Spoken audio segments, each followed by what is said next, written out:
오늘은 그 부동산 계약할 때 네. 우리가 의사 표시, 뭐 통지 같은 거, 의사 표시가 이렇게 도달해야 된다라고 하는 그런 문제와 관련된 네. 사례 중심으로 좀 이야기를 해보겠습니다. 오, 네. 도달. 네. 네.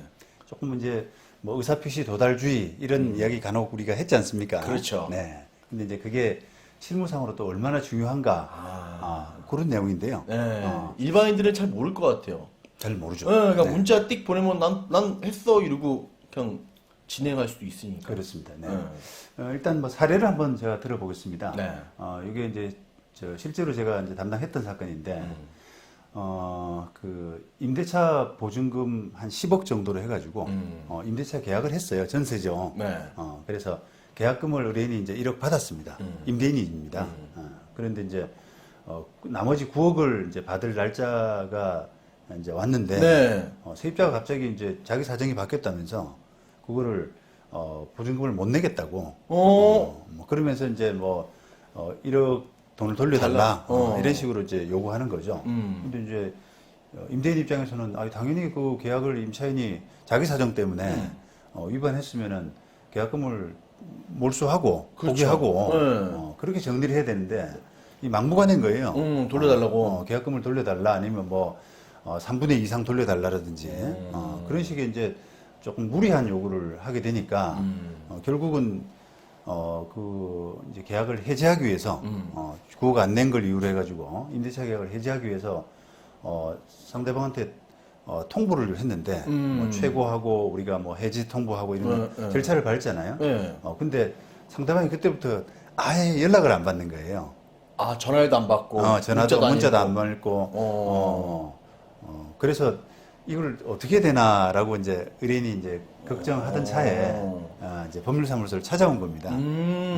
그러니까 의뢰인도 이제 이게 의사표시가 도달해야 된다라고 하는 생각을 어렴풋이 하고 있어서 조금 알았네. 지식이 좀 있었네요. 그렇죠. 네. 세입자한테 통제가 안 되니까 이제 덜컥 겁이 나는 거죠. 이걸 어쨌든 계약을 마무리하고 다른 세입자한테 그 진행을 해야 되는데 그렇죠. 이 세입자가 통지를 안 받고 이게 진행이 안 되니까 겁이 나가지고 이제 변호사 사무실을 찾아온. 만약에 그냥 무시하고 그냥 임대를 놨다면 이게 또 큰 문제가 될 수 있잖아요. 그렇습니다. 계약이 이제 기존 계약이 정리가 안 된 상태로 다른 임차인을 받아서 계약을 진행하고 사람을 들였지 않습니까? 근데 기존에 이제 세입자가 그때서야 나타나서 나 임대차 계약 아직 살아있지 않냐? 나 통지도 아직 못 받았다. 그렇게 하게 되면 그 계약 위반의 책임이 집주인한테 있을 그런 상황이 되거든요. 오, 다행이네요. 예. 그래서 제가 그런 이제 사례를 이제 말씀드렸는데 지금 이제 요 사건이 이제 문제가 되는 이유가 그 민법의 그 의사표시의 도달주의라고 하는 그 부분 때문에 이제 문제가 되는 거 아니겠습니까? 네, 그렇죠. 그게 민법 111조에 이제 나와 있습니다. 그래서 의사표시의 효력 발생 시기 이래가지고 상대방이 있는 의사표시는 상대방에게 도달한 때 효력이 생긴다. 그렇죠. 이런 도달한 때. 그러니까 다시 말하면 내가 의사표시를 뭐 했는데 상대방한테 도달하지 않으면 의사표시 효력이 안 생기는 거예요. 그렇죠. 그게 이제 도달주의의 원칙이라고 하거든요. 그래서 아무리 뭐 통보서를 보내고 문자를 보내고 이렇게 해도 상대방이 그걸 못 받았다. 받았다라고 한 입증이 우리가 임대인 지금 이 사건에서는 집주인인데 집주인이 상대방한테 도달했다라고 하는 입증까지를 못하게 되면 불이익이 잘못하면 올 수 있는 겁니다. 그런 거죠. 네. 그래서 이제 우리가 그 법 조문에서 보시는 것처럼 의사 표시가 도달해야 되는구나 이런 부분을 좀 느낄 수 있지 않습니까? 그렇죠. 그래서 요거를 이제 그러면 반드시 그럼 서면으로 해야 되느냐 이런 이제 의문도 생길 수가 있거든요. 네, 그러네요. 그죠. 네. 근데 서면으로 하는 게 중요한 법률 행위일수록 원칙이죠. 그렇죠. 그게 뭐 우리가 의사표시라는 게 보통 중요한 법률 행위라고 하는 것은 뭐 예를 들면 이게 10억짜리 임대차 계약서. 그런데 그거를 뭐 말로 한다든지 이렇게 하게 되면은 과연 그 말에 어떤 내용이 담겨져 있는지 그런 부분도 나중에 논란이 되고 하니까 우리 소위 말하면 통고서 내용 증명 이런 걸 통해서 본인이 하고 싶은 내용들을 이렇게 적어가지고 그게 이렇게 상대방한테 도달하게 하는 우리가 이제 내용 증명 우편이라고 하지 네, 않습니까? 네, 네. 내용 증명 우편은 그 우체국에서 이제 그 요런 내용의 통고서를 상대방한테 언제 누구한테 배달했다라고 하는 걸 입증해 주는 절차거든요. 그렇죠. 그러다 보니까 그게 가장 그 원칙이긴 합니다. 효율적이죠, 그게. 그렇죠. 근데 그러면 말로 하면 안 되느냐? 다른 방법이 안 되느냐? 문자로 하면 안 되느냐? 뭐 안 되는 건 아니에요. 안 되는 건 아닙니다. 지금 이제 우리가 뭐 용어 자체가 벌써 의사표시의 도달주의 이러잖아요. 의사표시라는 쓰지 않습니까? 의사표시라고 하는 거는 꼭 문서로 할 필요 없다. 말로도 하는 게 의사표시잖아요. 그렇죠. 그래서 야, 너 잔금 예를 들면 9억 안 냈으니까 계약 해지다.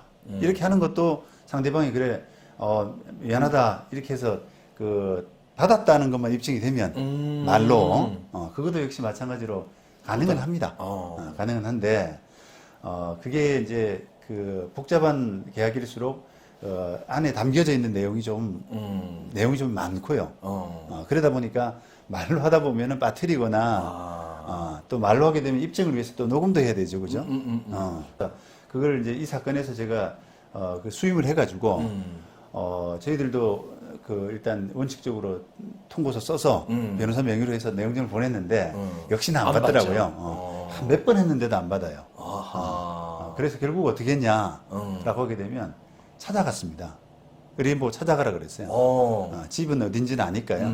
찾아가서 문 두드리면서 이 사람 반응이 오잖아요. 그러면 이게 왜 우편을 자꾸 안 받냐? 내가 직접 와서 지금 통고하기 위해서 왔다라고 하면서 그 내용을 녹음을 했어요. 그렇게 해서 결국은 통고를 의사표시 도달을 마무리를 했습니다. 그 녹음 내용으로. 우여곡절일 때, 예, 그렇죠. 야. 그랬더니 이제 저쪽에서 바짝 엎드려가지고 이제는 이제 게임이 끝났구나. 더 이상 버티기 힘들구나라고 해서 바짝 엎드려가지고 아주 이제 조금만 받고 저희들이 조금만 내주고 합의했죠. 그렇군요. 녹음. 야, 이건 좋은 아이디어네요. 네, 그렇습니다. 녹음기 가져가서 핸드폰이나. 우체국에서 뭐 안 받는 사람한테 억지로 전해줄 수는 없으니까요. 그런 거는 공시송달이 안 됩니까? 그런 것도 이제 지금은 말씀 잘 주셨는데, 네. 그 부분도 이제 곧이어서 이제 말씀드리려고 하는데, 어쨌든 지금 우리가 현실적으로 이제 의사표시를 도달하는 방법은 지금 말씀하신 의사표시 공시송달이라고 하는 제도도 있습니다. 있어요. 그런데 그거는 재판이기 때문에. 그러니까요. 재판이기 때문에 복잡하잖아요. 재판 들어가야지 그걸 할 수 있군요. 그렇습니다. 간단한 재판이에요. 그 재판이구나. 그러다 보니까 이제 그 재판 아닌 조금 효과적인 방법을 뭐 빠르게. 찾자라고 하는 게 이제 내용 내용 증명 우편이 제일 좀 효율적이고 그다음에 또 지금처럼 이렇게 찾아가서 물론 이제 찾아갈 데도 없다 어디 만날 수도 없다라고 하면 주소도 모른다. 그렇습니다. 그때는 이제 아까 지금 말씀드린 의사표시 공시송달이라고 하는 그런 재판을 해야 되는데 이 사건은 다행히 찾아갈 데가 있어서요. 밤에 기다렸다가 다행이네. 녹음하고 그렇게 해서 전달해서 마무리한 케이스죠. 그래서 지금은 이제 그 말씀 주신 의사표시 공시송달을 부득이하게 해야 될 때가 있거든요. 네, 뭐 주소도 모르고 연락처도 바뀌었고 이랬을 때는 그렇습니다. 이걸 해야 되잖아요. 해야 됩니다. 그래서 그 이제 관련 규정이 민법 113조 의사표시 공시송달이라고 그래서 표의자 의사표시를 바라는 사람 표의자가 과실 없이 상대방을 알지 못하거나 상대방의 소재를 알지 못하는 경우에는 의사표시는 민사소송법 공시송달 규정에 의해서 송달할 수 있다 이렇게 되어 있습니다. 또 궁금한 게 있는데 네. 만약에 공시송 뭐 작은 재판이라고 하지만 이것도 시간이 좀 걸릴 거 아니에요. 많이 걸리죠. 얼마 정도? 두세 달 이상 걸리죠. 세 달이네요. 그렇습니다. 그렇구나. 그래서 이런 이제 그 조문을 마저 보시죠. 네. 아까 민사소송법의 공시송달 규정에 의해서 송달할 수 있다 이랬잖아요. 네. 그렇다 그러면 우리가 민사소송법 이제 공시송달 규정을 찾아봐야 되는데 우리가 보통 공시송달 그러면은 재판에서 공시송달을 생각하죠. 그렇죠. 뭐 예를 들면 대여금 돈 빌려줬는데 돈을 안 준단 말이에요. 그러면 대여금 소송을 했는데 상대방이 안 받아요.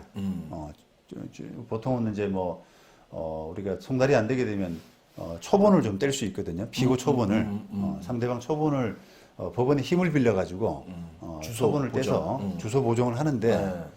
그 주소로 보냈는데도 안 가는 거예요. 아, 그것도 못 받아요. 그걸 뭐 낮에 보내도 안 받고 또 밤에 보내 야간 송달에도 안 받고 이렇게 되는 경우 그런 경우에는 이제 주소지 둔 곳에 이 사람이 제대로 안 살고. 거주하지 않 사는구나 이렇게 되게 되면 법원이 이제 몇 번 하다가 공소송달 결정을 내줍니다. 그러면 할 수 없다. 내가 이 소장 못 받고 그냥 공소송달을 해서 재판 진행을 할 수밖에 없다. 이런 게 절차가 이제 공소송달이거든요. 그렇죠. 그런데 우리가 이제 일반적으로 알고 있는 이 공소송달, 재판에서 하는 공소송달과 별개로 지금 예를 들어서 아까 그 사건에서는 임대차 계약을 해지하는 건데 네. 그걸 굳이 재판을 안 하고요. 네, 재판이 아니잖아요. 네. 그냥 계약의 효력을 이렇게 중단시키고 해지하는 그 절차를 밟기 위해서 하는 공소송달이 바로 의사표시 공소송달인 거예요. 의사표시만 공소송달 시키면은 그냥 계약이 종결되는 거죠. 네, 끝나는. 그런 거죠. 그래서 조금은 이제 그 차원 자체가 다른데 어쨌든 효력이라든지 절차는 그 소송에서의 공소송달을 하고 똑같은. 준용하는 그런 규정을 시스템을 가지고 있습니다. 네, 그래서 조문을 좀 보시면은 민사소송법 194조입니다. 공시송달의 요건 그래가지고 당사자 이게 이제 소송 당사자죠, 그죠? 네. 소송 당사자의 주소 또는 근무 장소를 알 수 없는 경우 또는 외국에서 해야 될 송달에 관해서 191조의 규정에 따를 수 없거나 이게 일반적인 정상적인 송달입니다. 네. 그런 그 절차가 안 될 때는 법원 사무관은 직권으로 또는 당사자 신청에 따라서 공시송달을 할 수 있다 이렇게 있습니다. 그래서 이랑 신청을 할 때는 그 사유를 소명을 해야 된다라고 해서 아까 제가 말씀드린 소송을 이제 전제로 한다면 뭐 주민 초본 떼서 거기에 공식적으로 등록된 주민등록상 주소로 송달하는 그런 것들이 안 된다라고 하면 그게 이제 법원이 공송달 사유가 소명됐다 이렇게 보통 봐주죠. 도달된 걸로 본다. 네, 그러니까 공송달 요건을 갖춰야 공송달 결정을 해주는데 공송달 요건이라고 하는 게 소명을 해야 되거든요. 근데 이제 아까처럼 그 주민등록상 주소지 이런 주소지로 몇 번을 보냈는데 도달이 안 하게 되면 공송달 결정을 해주는 거죠. 그러니까요. 공시송달이 되면 결정이 나와가지고 언제부터 공시송달이다 하면 도달이 된 것처럼 그냥. 그렇죠. 네, 간단. 공송달 그건 효과 부분이에요. 네, 그 효과. 뒤에서 바로 볼게요. 예. 네. 그렇고요. 그다음에 195조에 이제 공시송달의 방법 그래가지고 공시송달은 법원 사무관 등이 송달할 서류를 보관하고 그 사유를 법원 게시판에 게시하거나 그 밖에 대법원 규칙이 정하는 방법에 따라서 해야 된다 이렇게 되어 있고요. 그다음에 196조에는 공시송달의 효력 발생 그래가지고 첫 공시송달은 159조의 규정에 따라서 실시한 날로부터 2주가 지나야 효력이 생긴다라고 하고 있고요. 그다음에 민사소송 규칙 54조에 보면은 공시송달의 방법 그래서 아까 법원 게시판에 게시하거나 그 밖에 대법원 규칙이 정하는 방법에 따라서 해야 된다 이렇게 돼 있잖아요. 그러니까 그걸 보완하는 이제 규정인데 이 공시송달은 법원 사무관 등이 송달할 서류를 보관하고 다음 각 호 가운데 어느 하나 방법으로 그 사유를 공시함으로 행한다라고 되어 있고요. 법원 게시판 게시, 그다음에 2호 관보, 공보 또는 신문 게재, 또 3호 전자통신 매체를 이용한 공시 이런 절차입니다. 예.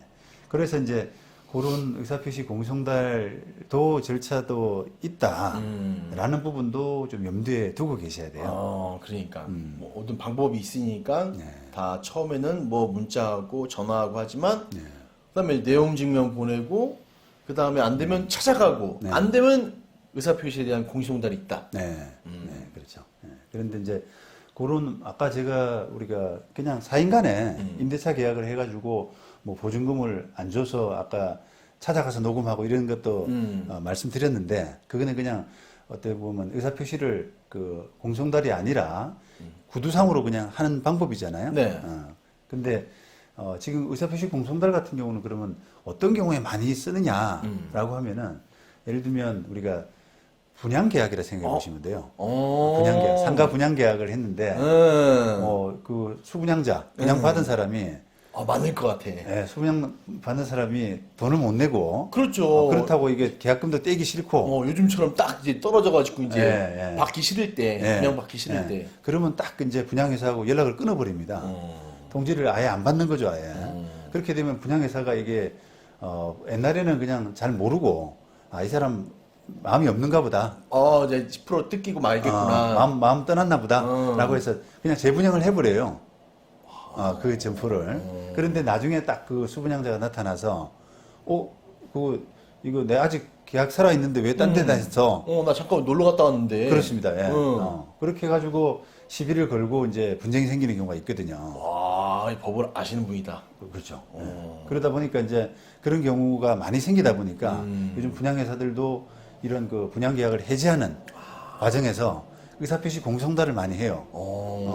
이건 아까하고 이제 우리가 그냥 사적인 임대차 계약하고 조금 틀린 게 어떻게 보면 약간 여러 명을 상대로 하는 거잖아요. 그렇죠. 다수. 그리고 나서 게다가 그걸 찾아가서 녹음하기도 조금 적절치가 않은 것이 이 사람이 과연 누군지 하는 부분이 여러 일을 처리하면서요. 그게 녹음에 좀 담겨야 되는데. 그러니까 누가 난지 아들인지 그렇죠. 뭐. 상대방이 누군지를 정확하게 판별하기 어렵단 말이에요. 그렇죠. 영상을 찍자니 이상 또. 분양회사 담당 직원이 누군가를 찾아갔는데 그 사람이 뭐 당사자인지 누군지 이런 것들이 여러 가지로 적절치가 않아서 이런 경우에는 이제 의사표시 공성달을 많이 합니다. 이야.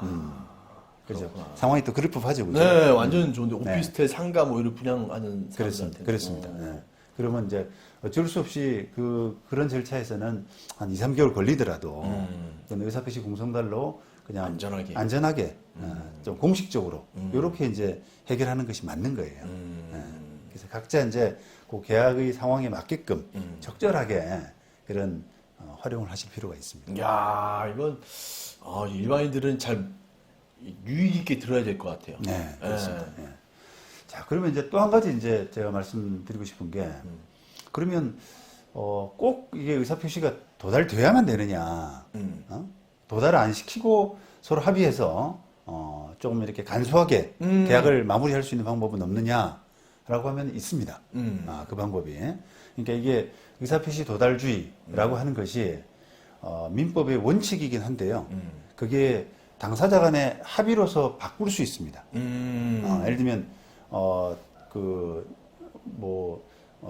도달을 하지 않더라도 내가 그냥 이렇게 발송하는 걸로, 그러니까 내용 증명을 통고서를 보내는 걸로 그 해당된 주소로 합의된 주소로 내용 증명을 보내는 것으로 도달로 간주한다. 를 합의하면 된다. 합의하면 된다는 거죠. 계약에서. 계약서에. 예. 실제로 이제 그렇게 하는 경우도 제법 많이 있어요.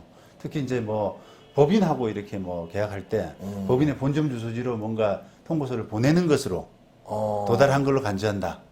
이렇게 해버리거든요. 개인도 가능합니까? 그럼요. 개인도 가능하죠. 네. 그럼 만약에 그런 문구를 그냥 특약사항이 여러 가지에 그냥 한 줄로 써놨어요. 네. 도달한 걸로 네. 그냥 보낸 걸로써 도달로 간주한다. 네. 라고 써놓으면 되는 건가요? 되는 거죠. 네. 그러면 이제 그런 진짜 법을 알아야 되네. 그렇습니다. 그러니까 아까처럼 그런 이제 고생을 안 해도 되는 거죠. 진짜 몇 개월 막 보내고 내용 증명 찾아가고 안 되고 공시동 한 6개월 걸릴 거 아니에요? 그렇습니다. 그렇죠. 네. 찾아가서 막 이렇게 밤에 기다렸다가 그러니까. 사람 들어오는 그런 거 고생 안 해도 되고 의사표시 공성달 몇 개월 걸리는 절차를 안 해도 되고 얼마나 간편합니까, 그죠? 진짜 이거는 이거 한 줄로써 그냥 다 끝나는. 그렇습니다. 예. 야. 그래서 굳이 이제 그런 이제 아까 뭐 제가 통고서를 본점 주소지 또는 해당 주소지 이게 합의된 주소지로 보내는 것으로 뭐 가름한다 이렇게 했는데 꼭 그렇게 하지 않더라도 또 예를 들면 이메일도 가능해요. 요 이메일로 보내는 것으로. 야. 상대방 이메일 하나 적어두지 않습니까? 그러니까 요 이메일로도 보내는 것으로 그냥 도달된 걸로 본다. 이렇게 해도 되고요. 또 문자도 가능합니다. 핸드폰 번호. 핸드폰 번호 문자 보내는 것으로 그냥 도달된 걸로 간주한다. 이것도 가능한 거예요. 합의, 그래요. 그러니까 얼마나 이게 계약이 이렇게 합의, 계약 이런 이제 똑같은 용어인데 계약이 얼마나 중요한지 그죠? 와, 진짜 중요하네요. 이게 한 줄 한 줄 중요하게 써야 되겠네요. 이게 계약할 때도요. 그렇습니다. 예. 그리고 잘 읽어봐야 되고, 만약에 이런 문구가, 만약에 분양 사무실하고 이런 문구 딱 넣고 계약을 했다. 네. 그냥 뭐 그냥 10% 날리는 거네, 그냥, 만약에. 그렇죠. 예. 예. 그러니까 이제 그런 이제 문구를 그 더 열심히, 더 정확하게 적어야 될 그런 필요성은 이런 분양 같은데 여러 다수 당사자를 상대로 하는 이런 계약일수록 크죠, 이제. 그러겠네요. 그리고 좀 더 이제 더 편하게 할 수 있는 방법도 있는데요. 그러면 이게 꼭 도달 이제 뭐 바깥 발송하는 걸로 보내는 걸로 도달한 걸로 간주해야 된다라고 하는 것도 어떻게 보면 도달을 간주하는 거잖아요. 네. 그죠? 근데 꼭 도달을 시켜야 되느냐? 그것도 안 해도 돼요. 와, 그럼 어떻게 해요? 그럼 예를 들어서 아까 우리가 날짜 이후로는 포기한다, 뭐 이런 겁니다. 네네 임대차 계약 예를 들어서요. 잔금 날짜를 그 못을 박았잖아요. 네. 근데 그 잔금 날짜에 그 잔금 날짜 24시가 지나도록 지정된 계좌에 돈이 안 들어오게 되면 그냥 계약은 자동적으로 끝난다. 해지된 걸로 네, 한다. 자동적으로 해지된다. 별도 통보 없이. 그렇게 해도 가능합니다. 아, 그것도 빠르네요. 그렇죠. 효과적이죠. 네, 효과죠. 효과적이죠. 게다가 이제 우리가 뭐 이제 계약 같은 데서는 서로 이행 제공이라고 그래서 아까 이제 임대차 계약 같은 경우는 임대인은 또 그 임대차 목적물을 쓸 수 있는 그런 상태를 이행 제공해야 되는데 그런 이행 제공도 필요 없이 24시가 넘어가면 자정이 넘어가면 계약이 자동적으로 종료한다. 이렇게 써놓으면은 이행 제공도 안 해도 되고요. 뭐 통지도 필요 없지만 이행 제공도 안 해도 되고 아무것도 필요 없이. 아무것도 필요 딱 없이. 그 시간이 지나면 끝. 그렇습니다. 예. 그런 것도 가능해요. 왜냐하면 그런 이제 의사표시 도달주의 그 관련된 규정이 우리가 강행 규정이 아니라 소위 말하면 당사자 간 합의로서 변경될 수 있는 그 원칙을 바꿀 수 있는 임의 규정이라고 그래서요. 그런 규정이기 때문에 가능합니다. 이야, 이거 진짜 저도 처음 알았습니다. 네. 네, 많이 써먹어야 될 것 같아요. 뭐 이게 우리가 이제 사적인 이런 계약, 특히나 뭐 예를 들면 이제 그 원룸 계약 같은 거 있잖아요. 네. 원룸 계약에 그 세입자하고 연락이 안 되는 경우가 너무 많아요. 맞아요. 네. 이제 뭐 진도 단촐하고 막 이렇게 돼 버리니까 그거를 이제 그런 상황이 뭐 연락을 해야 되고 통지해야 되고 뭐 그런 상황이 생길 때 연락이 안 되게 되면 이걸 도대체 어떻게 해야 되나? 그래 드러낼 수도 없고 문 뭐 이렇게. 따고 들어가기도 애매하고. 그렇습니다. 예. 안 사는 것 같은데. 네. 그러니까 그런 부분들이 이제 애매할 때가 많은데 이런 걸 좀 잘 활용해 보셔도 좋고 물론 이제 뭐 이제 월세가 뭐 몇 번 이상 연체되면 그 짐을 이렇게 바깥에 보관할 수 있다. 그 집안에서 문을 따고 뭐 그렇게 넣어 두셔도 돼요. 그는 이제 그런 거는 지금 이제 뭐 상대방의 그 어떤 점유 공간에 들어가는 거기 때문에 요건이 조금 더 까다롭긴 한데요. 요건을 조금 더 그 법에 맞춰 가지고 하면은 또 가능할 수도 있습니다. 근데 하물며 이렇게 이제 상대방한테 뭐 통지하고 이런 것들은 다 계약에서 가능한 거죠. 그러니까 이건 더 단순한 거니까. 단순한 거죠. 들어온 것도 아니고. 그렇습니다. 네. 네. 이거 진짜 꼭 이거 뭐랄까 도움을 받으셔야 될 것 같네요. 네, 여러 상황에서 되게 많이 활용될 수 있는 부분입니다. 네, 그래서 이런 부분이 좀 뭐 잘 활용하시고 또 이제 필요하면 또 자문도 받으시고 이렇게 해서 좀 효과적으로 계약에 대처하실 필요가 있습니다. 네.